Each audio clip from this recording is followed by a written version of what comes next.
Who stood out for the Oklahoma Sooners on defense in their most recent scrimmage? We'll discuss coming up next here on Locked On Sooners.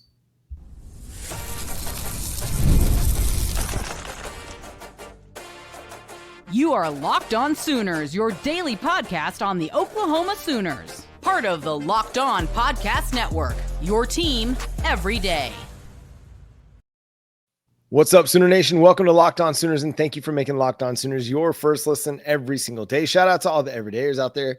Today's episode is brought to you by Game Time. Go download the Game Time app, create an account, and use code LOCKEDONCollege for $20 off your first purchase over at Game Time. He's Jay Smith. I'm John Williams. The Oklahoma Sooners had a scrimmage over the weekend. We discussed the offensive side of the ball on Monday's episode. Now it's the defense's turn to get a little love. Jay, from everything that we've read, from what you've been hearing from some of the parents, what stood out on the defensive side of the ball to you? So the defense did enough to where everyone was very comfortable with them. Now, granted, it feels like, in my mind, based upon the information, it feels like the offense was the main focus for everybody. That was the thing everybody paid attention to because, you know, the offense was atrocious last year. So I totally understand why it made sense for that to be the focal point. But the defense did do their job, John. The defensive line had some solid wins. It sounds like Gracen Halton as well as Marvin Jones Jr. was able to find ways to be disruptive enough, even though they weren't really hitting like you would want. But the anticipation is that the defense is going to be as good as last year, or at least maybe a slight step down as they're integrating new people, but it shouldn't be something noticeable to the fans on the field because if the offense is competent enough, statistically, the defense could outdo what they did last year. It's the key thing is you just need an offense that's going to help the defense out and play, complementary football. Kind of like Brent Venables said in his interview with Josh Pate over there at the Josh Pate College Football Show. Balance. He wants something that complements and not something that compensates for the other. And that, to me, was probably the best bar he said in that interview. Complement, not compensate. So D-line sounds like there's a lot of good stuff that came out of it. And that linebacker room is going to be fun. Imagine Kendall Daniels with Kip Lewis at Mike and Will, and then you toss out there Reggie Powers or Kendall Dobie at your cheetah. That's what you can imagine out there. That linebacker room has good rotations, and Samuel Masigo showed out. So we got a lot of players. We'll get into secondary in a moment, but there's so many players that have jumped up that you got a lot to be excited about, even with the guys that are out currently dealing with postseason surgeries or whatnot. Yeah, so defensive line has been a consistent top performer from scrimmage notes, practice times, things like that. And I think everybody expects that to be really good. Most people consider that the best unit on the defensive side of the ball. And there's good reason for that. Too deep, you feel really good about where you're at on the defensive line. Linebacker, really the only question is how good could they be? I think everybody expects they're going to be good. It's just a matter of how good. What's the ceiling with Kobe McKenzie at middle linebacker, with Kip Lewis at weak side linebacker? How does Kendall Daniels fit in? Where does Samuel Masigo fall into place in here? And I think this is something that's been kind of interesting, listening to like the Oklahoma breakdown where those guys are getting a lot more access to practice than the common podcast out there. And talking about how much Brent Venables' defense requires of its linebackers and how much they have to know and be aware of and key in on. And Kendall Daniels has all of the athleticism in the world, all of the traits that you're looking for in somebody who can be a dynamic inside linebacker.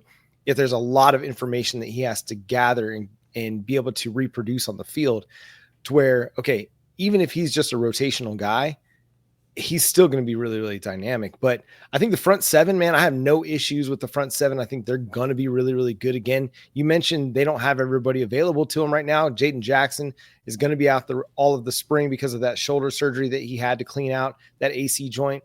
But he's going to be really, really good when he gets back and he gets his strength back and he's full go for fall camp. That defensive line is going to even be better than what we're hearing right now. Yeah, I think the crazy part to me is that you say 2 deep. I think you can go 3 deep with this defensive line this year. Could be one of the strongest units in the SEC because with Jaden Jackson and Dominic Williams, then David Stone with either a Nigel Smith or a Marcus Strong, or Gracen Halton actually, and then you bring in Marcus Strong with a Nigel Smith. You've got three dudes that can play your nose tackle, and you've got three guys that can play your three technique right there, no problem whatsoever. So I am very excited about what we can get potentially out of them, and it sounds like in these scrimmages you're starting to see that. And then you mentioned linebacker. Yeah, and James Nesta, the baseball player, I know, right? He's actually been making plays supposedly out of nowhere. Him and then Taylor Heim, the giant, quote unquote, string bean, 6'6", 225-pound cheetah slash linebacker. The big thing for him is they want him to gain more weight, but he's still out there making plays even at his size. And so imagine him at 6'6" and a Kendall Daniels who's legitimately a 6'5" linebacker running around on the field together. Like they could have packages where you're going to have both those giants out there where quarterbacks have to think about where they're going to throw it, because the fear is if you throw it too light, they could jump up, tip it to themselves and intercept it, or they're going to just jump up and knock that bad boy down. And so you've got those some good combinations. But then when you look at the secondary, John, we're down our quote unquote top two corners. Eli Bowen's down. Same thing with Gentry Williams. But in that freshman class, young players, from Jaden Hardy looking good up there in the safety room to Cortland Guillory sounds like he is making a lot of noise. I've heard that from a few folks that he was out there pushing some people around. He may be fighting himself for an opportunity to get some run early. Jeremiah Newcomb is another name at cornerback that's been making some noise, has flashed in spring ball. You do worry a little bit about going into spring or going into the fall with true freshmen or redshirt freshmen at cornerback. I think everybody's expecting Eli Bowen to be back and ready to go. Gentry Williams has been practicing. He's just limited because they want to protect his shoulder and make sure that he's going to be okay to go in the fall and not worry about overdoing him in the spring and losing him again for another season. So cornerback is going to be fascinating to watch because you need those young guys to get those reps and get those snaps, but you need some veteran help. And we're going to talk transfer portal targets as the spring portal window will be opening up here in a couple of weeks. Where does Oklahoma need to go? I think what's good about the spring portal session is that you can give all of these young guys a lot of snaps and just figure out, hey, can Cortland Guillory, Malik Hawkins, Jeremiah Newcomb, can these guys be impact players for us? Can we rely on them to play 30, 40, 50 snaps when we line up against Michigan in week 2? Can we rely on them when we go into SEC play or by the end of the season when we're facing Garrett Nussmeier, arguably the best passing quarterback in the SEC, not named John Mateer? Can we rely on those guys as true and redshirt freshmen? That's going to be the question that Oklahoma's defensive staff has to answer, because you feel good about safety, you feel good about linebacker, you feel good about defensive line. Cornerback is your biggest question mark, maybe on the team even. Yeah. And that's what you just want guys to go out there and make plays. You want them to be active. You want them to have active hands. You want them moving around, and you want them to feel confident out there. That's the good thing, is just with the linebacker room being so experienced, a lot of these dudes are playing at a level of confidence that they probably didn't have going into last season, going into the SEC, just trying to understand the physicality of the league itself. You're hearing about more confidence out of these players, and we all know the secondary is going to be solid. Robert Spears-Jennings is still up there, so I'm not concerned about that. And we talked about Peyton Bowen yesterday, that we really need him to have that breakout season. It's time. You now are replacing Billy Bowman. Billy said that you was the one. You're the anointed one. Go show us that you've got that. Looks like you're healed, or you're better, or you're getting better from whatever ailment you were dealing with on your foot, with the turf toe and whatever else. We need Peyton Bowen to give us that. And the good thing for them with Brent Venables calling this defense, that confidence level to me feel like is going up, because all of them, they came here to play for Brent Venables. And a lot of them have pointed that out on numerous occasions. So since that's the case, the expectation is they should be able to rise up. And so I'm stoked to see that we're building good days. Like everybody that I've talked to and any of the notes I've seen, even from the insiders, go check out OU Insider and Sooners Illustrated as well as Sooners Scoop. But not one of them have had any sourced person tell them that they saw concerns on defense. The only thing, if you were to say a concern, I wouldn't call it a concern, I say a question or something to keep an eye on, and we'll talk about this later, is you may need another corner. Just because, like you said, you've got so many young players, you don't want to go in with a bunch of freshmen. And so right now, the defense looks good. I am excited. Yeah, there's a lot to be excited about on the defensive side of the ball. There's a lot to be excited about with OU men's basketball coming up next here on Locked On Sooners. Today's episode is brought to you by Monarch Money. Ever check your bank account and wonder, where did all my money go? Between dining out, online shopping, and entertainment, it's easy to lose track. That's where Monarch Money comes in, your personal CFO, giving you full visibility and control over your finances. Monarch Money isn't just another budgeting app. It's a complete financial command center. You can track all of your accounts, investments, and spending in one place, so you stop just managing your money and start building wealth. Instead of juggling multiple apps, you can use Monarch to check your finances, track spending, and even plan long-term goals. Managing money with your partner is smoother than ever. You can track shared and personal accounts, set goals, and stay on the same page without stress. Take control of your finances with Monarch Money. Use code LOCKEDONCollege at monarchmoney.com for 50% off your first year. That's monarchmoney.com, code LOCKEDONCollege for half off your first year.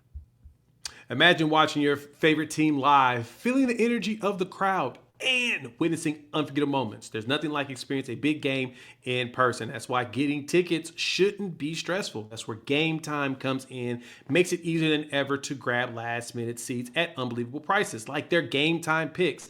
Curation makes it easier to find better value for tickets to sports, concerts, comedy, theater, etc. Heck, I got some tickets when I was in Vegas to go see the Vegas Knights play all through Game Time. It was really easy to shop on the app and find them. Plus, they had the lowest prices guaranteed, or Game Time will credit you 110% of the difference. You cannot beat that. So take the guesswork out of buying tickets with Game Time. Download the Game Time app, create an account, and use the code LOCKEDONCollege for $20 off your first purchase. That's LOCKEDONCOLLEGE for $20 off your first purchase. Download Game Time today. Last minute tickets, lowest prices guaranteed. Thanks again for making Locked On Sooners your first listen every single day. Shout out to all the everydayers out there tuning in and subscribe to the show wherever you get your podcasts. The Oklahoma Sooners football program hired Jim Nagy to be their GM. Well, Oklahoma basketball had a big time addition as well, hiring Trae Young to be an assistant GM for the Oklahoma men's basketball program. Yeah, he's following the similar footsteps of one Steph Curry, who is also the assistant GM over at Davidson. And so it's kind of an interesting component to hear that Trae Young will be doing something similar to what Steph Curry is doing. So Trae's going to use his power and his brand awareness of him and Trae Young and his basketball league, the Legends League that him and Blake Griffin have. Trae Young donated $1 million. And so his responsibilities are going to be focused on helping with roster management, evaluating talent. Like I said, they have the legend, so they're watching players at a young age and going all the way up into high school. So they've got an eye on a lot of players with that league play. And then he'll be there to kind of help with building fundraisers, John. He'll be able to help get, some of these elite athletes, like Blake Griffin, himself, all their foundations who, have made hundreds of millions of dollars. It'd be nice of them to drop a little, $1 million or $2 million here in the bucket, from their profits and add that to the team. So I'm not sure who the GM is for the basketball program. I don't think they have one yet, but I'm hearing that one is coming down the line very soon. But Trae Young coming in as a assistant GM, similar to Steph Curry, just adds a level of influence that's going to be awesome. I love that he made the announcement on SportsCenter and ESPN, and then also was dropping like, hey, I'm also donating $1 million. So anybody in the transfer portal, high school recruits, take notice because we're making moves over at Oklahoma. Like that was a great way to announce that, not just a simple press release from the university, not a social media post. It's like, no, we're on Sports Center and we're doing this thing. Like we're getting after it. You want to come be a part of Oklahoma basketball. You want to be a part of something that helped make me who I am. Let's talk. You want to talk finances? We can talk finances. It's all good. Like, let's go. I'm good to go. And this is going to be huge because Trae Young is going to open doors for Oklahoma basketball that might not have been open otherwise. Because Trae Young is a marketable and recognizable name across the country and really across the globe. So this is a huge deal. It's massive on that. And you can't really sleep. You can't really even emphasize just how big of a deal it is because like with Steph going to Davidson and helping them, he has Under Armour deal and, he's a global name. Trae is growing more and more in the NBA every day as one of the top guards out there. And he's still getting to his peak, right? We've still got time with Trae in the league. And so, but this is a great way for him to give back and for him to leverage his global brand to bring, like I said, more attention to the program. Plus, he's a Jordan Brand guy too, right? Him, Blake Griffin, they're both on Jordan Brand. If I'm correct, he had something to do with Aaliyah Chavez, getting a little deal with Jordan because it seems like Jordan has a very big time tie to the state of Oklahoma. We talked about that when she committed. But yeah, you add an additional component there with Trae. I mean, the fundraising efforts are going to be dope. And if he can find the next generation or transcendent talent and convince them to come to Oklahoma, he's going to be able to get them a Jordan Brand, a deal. Because I don't think there's only like two in collegiate sports right now. Leah Chavez is one of them. You can get another one. Oh man, that puts you head and shoulders ahead. Even though like schools like Michigan also rock Jordan and a few others, North Carolina, Florida. You're right. They ain't getting it like Oklahoma is. They ain't gotten the plug like Oklahoma, it seems like. So you may want to lean in on that. But like you said, when it comes to like the recruiting aspect right now in the portal, all these dudes, hopefully they're paying attention to it and seeing. Because, Trae's probably finding a way to get a text message out saying, hey, we watched your game. We think you can fit what we're trying to do. We're trying to win here. Pull up. And hopefully we can get some of these veteran presence down there to be able to go out there and, go a little bit deeper in the tournament. We need some wins in the first couple of rounds. And it'll be nice for us to have a run similar to what Florida's doing right now. Well, I think what's cool about this is like Porter Moser after the UConn loss, he says, we got to be able to win in April and May.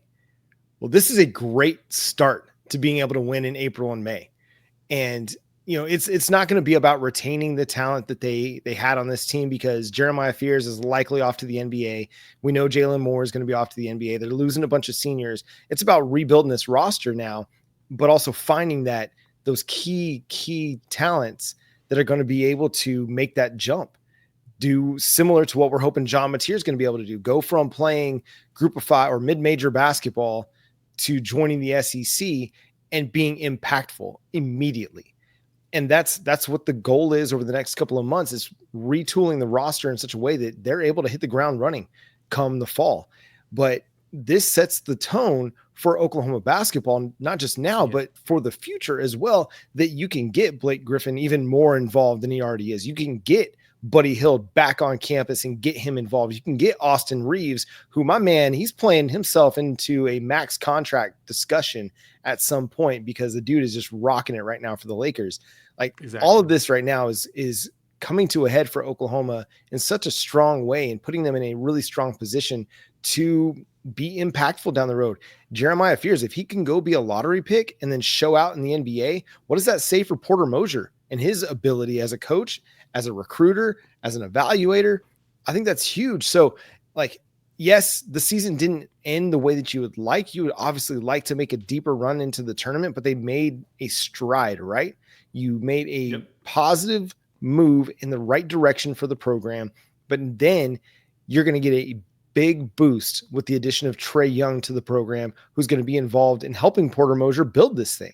And I think that's really encouraging. And I know a lot of people want Porter Moser out, but I think if anything, take the end of the season and what they did to close out the regular season, to go into the SEC tournament, to even the way that they played against UConn, even in a loss, take that as an encouraging sign as at the direction of the program. And then if Trae Young is in on Porter Moser, then we should be in on Porter Moser.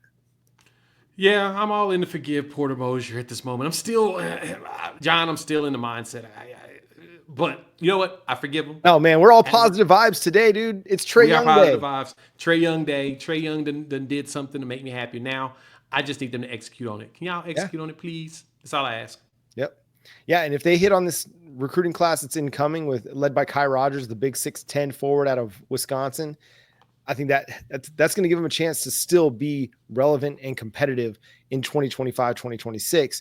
Now you got to make sure you hit on your portal additions. That's going to be That key. exactly. Cannot miss on Everything your portal additions this then we spring. put around Rogers and Dalton. You got to have good pieces, and that's critical. And I think he will. Porter seems to find a way to find some good players. We just need dudes, like you said, win in March and in April.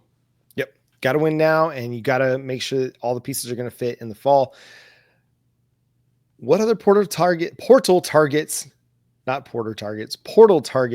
does the Oklahoma football team need to look into when the portal opens in a couple of weeks? That was very Dr. Seussian of me. I'm going to have to write the Dr. Seuss version of the transfer portal. Coming up next here on Locked On Sooners.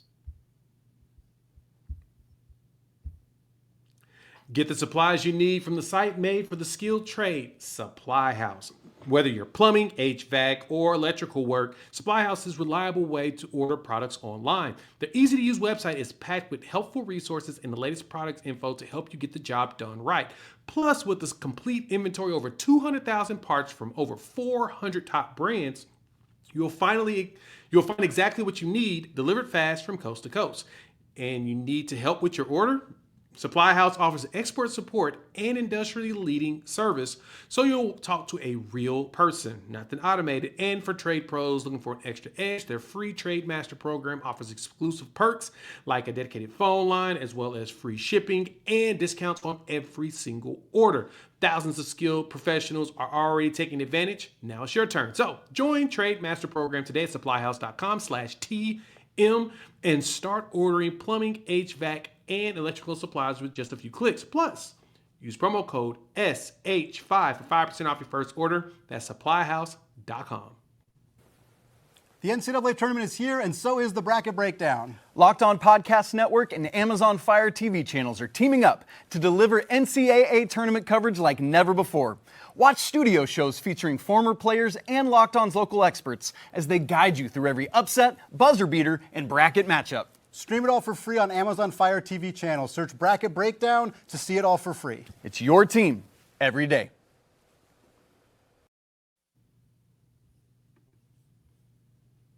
So, Jay, we've talked about what Oklahoma's done so far in spring. We've talked about the spring scrimmages that have taken place. What's a need that Oklahoma needs to address for this roster to make you feel comfortable about where they're heading in 2025? So a lot of the youth that we were truly concerned about, especially on the offensive line, it seems like the only place where we probably need additional is probably at the center position. It sounds like there will be some movement in going after a center to go right behind Troy Everett, get someone with a little bit more experience. I think Josh Isosa is out there holding his own, but it's good to have one more. Owen Hollenbeck, I'm hearing he needs just a little bit more seasoning, in which, in time you'll be able to get him. He's a wrestler and, he's a power lifter, so he's got the strength and everything. It's just making sure you get the technique and the playbook down. But a veteran that's done it for a while, that will be good. Me personally, think we need to get ourselves another linebacker, more so depth purposes. Marcus James from Carl Albert will be there in the fall, so that gives you another big dude, 6'3", 220 pounds, legitimately that size. So you have another big linebacker coming in, but you're still super young. You don't have enough depth, in my personal opinion. So you need to add one more probably there. Corner, dealing with all the injuries. Feels like that's another spot that we got to have, John. You may need to go snag another tight end. I'm not sure. We're not hearing a lot. I think Will Huggins was the name that was talked about the most, as well as Jaron Kanik. Kanik is still giving us something, but we may need one more tight end that can come and show out, because I haven't heard enough about Von Mitchell, which is the thing that kind of scares me the most. Maybe one more wide receiver? Maybe? If I'm going to rank these needs, I would probably say a center that has some eligibility beyond this year with some experience. Somebody that you can line up behind Troy Everett on the depth chart and say, hey, we need you here. We want you here. It's Troy Everett's job, but we're going to look at you for the starting center job in 2026. Okay. Because Troy Everett's going to be gone after this year. And then you're looking at Josh Isosa and Owen Hollenbeck. And listen, that might be fine. That might work out fine. But if you want to look to the future, you're going to probably want to have a little bit more stability there and not have as much of a question mark. So in order to convince somebody to come be a backup center for 2025, you almost have to not guarantee them a starting job in 2026, but almost allude to the opportunity is going to be there to start in 2026. I think wide receiver, you're okay. I think tight end, sure, if you want to, but you brought in 3 transfer portal tight ends. Like, do you want to bring in another guy? I don't necessarily, especially if it's going to require NIL, unless it's a legitimate difference maker, somebody who's got skins on the wall, that has caught a lot of passes. He's shown that he can block and he's ready to step in, and he's your day one time. If you're bringing in another body to compete with Will Huggins and John Locke and Carson Kent and Jaron Kanik and Devon Mitchell and Caden Helms and Cade McIntyre, nah, I don't need another body. I need a legit difference maker that can step in right away and be a clear cut above everybody else that you have on the roster. Don't just bring in another guy for me. Yeah, that's the tough part, is that, you do have to have somebody that is just a difference maker right there on the spot. You can't get someone that's just to fill the position. You don't want bodies. You want actual competitive players that can play. And like I said, difference makers. You've got a bunch of good tight end twos. Like, you've got a good group of, tight end 2 guys. Like, you don't need another one of those guys. Yeah, you need a full-fledged difference maker. And I think you can get that in the portal. I don't think that'll be that hard to come across. I think wide receiver, you're okay. Yeah, I think maybe one more wide receiver. I think the young guys can step up enough, but it may be good to have one more, just because we're dealing with a few little injuries, just dinged up, nothing serious, knock on wood. Hopefully you get Jaden Gibson back. If you get Gibson back, you're probably in a much better spot there, because that's what 4 guys down: Lewis, Carry-On, Martin, as well as Gibson. That's your 4 that are kind of dinged up, but you still got 5 more that could be potential difference makers right now, wide receivers. So you're kind of in a good spot there. Running back is the one that I'm curious about. I saw that Gabe and Teddy was talking about Torrey Blaylock. They raved about him in some plays in practice and stuff, and Teddy talked about him in the scrimmage. And so it sounds like Xavier Robinson and Gavin Sawchuk are really your lead backs. Torrey Blaylock is fighting for some extra time. It feels like you may need to get one more running back, probably someone with experience in P4, like a high-level running back, someone that, it's good, that's actually legitimate, maybe someone that's more seasoned as well, someone that's not going to be around longer than a year, especially if you don't know what Barnes is going to look like, because it may be good to have that additional body. I'm not sure what's going to happen with our guy Sam Franklin. It just does not feel like he's ever going to get it figured out.